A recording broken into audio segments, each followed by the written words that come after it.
Hi, everyone. I want to go over our first source type this week. And so this assignment's going to be due Wednesday, and it is long form journalism. It is the first type of source that you'll see on, um, sorry, on the worksheet that we're going to be filling out for our next project.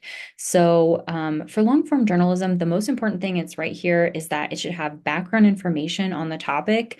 And the best way to tell if it's long form is if it has section headings.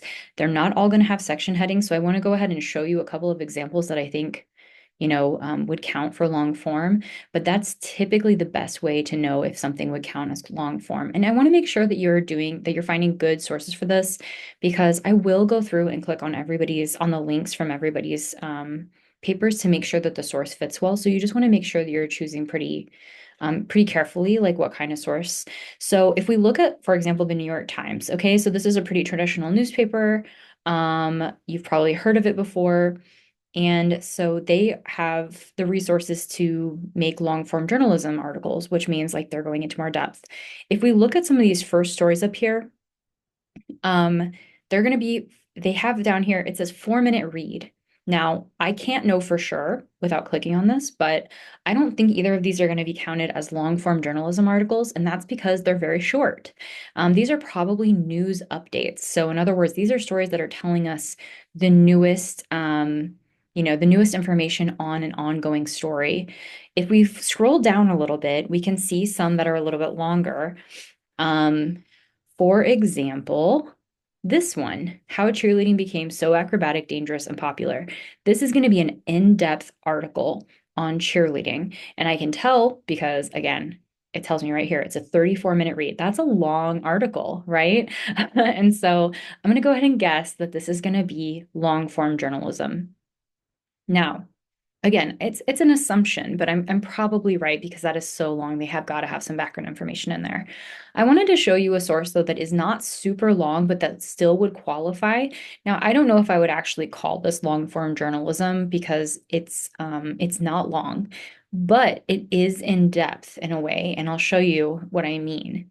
They just have a question here about buying organic, but then in the response to that question. They have several headings breaking up parts of the article. Why are organic foods more expensive? So they're going to go into some background information about how much they cost. Do higher costs mean more nutrients? Okay, so they're going to go into, is this food more nutritious? There's a lot of information there. Okay, will organic foods reduce your risk of disease? That's another major question. Is organic worth the price tag? So even though this is a pretty short article, I think it's about to end. What's the bottom line? Okay, so there's like one or two more headings. This isn't a super long article, but it's broken up into sections because they're actually giving us a lot of background information in answering this question or in giving us information about this topic. So this would still qualify under that type of source. The cheerleading one would definitely qualify, right? Because this is so long, they're definitely going to go into a lot of detail and giving us information. You just want to make sure that you don't choose a source that's super short. And so again, the best way to tell is if it has headlines, or I mean headings. I also wanted to share with you, this is in the assignment. If you click on this link right here, it's going to take you to Scribber. This isn't necessarily the best citation site. It's usually pretty good. But if you take just the URL, right, from the top of the website, and then, so you copy it from up here, you can paste it into this box and click cite, and you're going to have to like watch a video or whatever. I think maybe that's the easy bib. But you're going to have to click through some things, but eventually it's going to give you your citation and you can use that in your paper. If you're worried that your citation, because these citation generators are great, but they're not always right. And so if you want to double check, your citation should look like this. It's going to have the author's name, the title of the article in quotation marks. In italics, it's going to have the name of the publication. So this is from Comic Book Resource.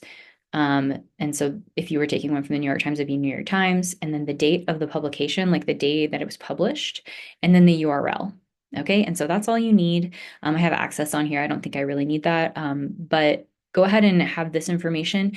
I would really like to encourage you to make your citation when you're submitting the assignment. I know it's an extra step and can be kind of a pain, but I will give you feedback for these to make sure that these are right. And so that we can kind of make sure you're on the right track before you're submitting this project for a grade. So please let me know if you have any questions about if anything qualifies for long form journalism or if you're having any trouble citing.